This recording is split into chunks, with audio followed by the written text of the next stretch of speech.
Bhojpuri cinema के दुनिया में अगर आज सबसे बड़ा सवाल पूछा जाए तो सवाल यही है, नंबर वन कौन है, पवन सिंह या खेसारी लाल यादव। एक तरफ पावर स्टार पवन सिंह जिनकी आवाज में आग है, जिनका हर गाना रिलीज होते ही ट्रेंड में चला जाता है।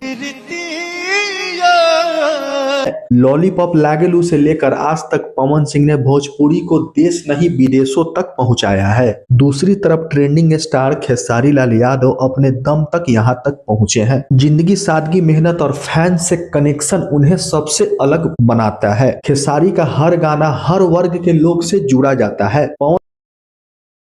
पवन सिंह जहां स्टाइल, एटीट्यूड और कमाल का नाम है, वहीं खेसारी लाल यादव इमोशन, संघर्ष और आम आदमी की जान है। एक के गाना में स्वैग है तो दूसरा के गाना में दर्द। एक स्टेज पर आग लगा देते हैं तो दूसरा दिल जीत लेते हैं। लेकिन सच्चाई ये है, भोजपुरी बिना पवन अधूरी और भोजपुरी बिना खेसारी सूनी है। ये लड़ाई नहीं है, ये तुलना नहीं है, ये तो भोजपुरिया सिनेमा की दो मजबूत स्तंभ है। फैसला आपको करना है, आप किसके फैन हैं, पावर स्टार पवन सिंह के या खेसारी लाल यादव के। कमेंट में जरूर बताइए और वीडियो पसंद आए तो शेयर कीजिए, क्योंकि ये वीडियो नहीं भोजपुरी की शान है।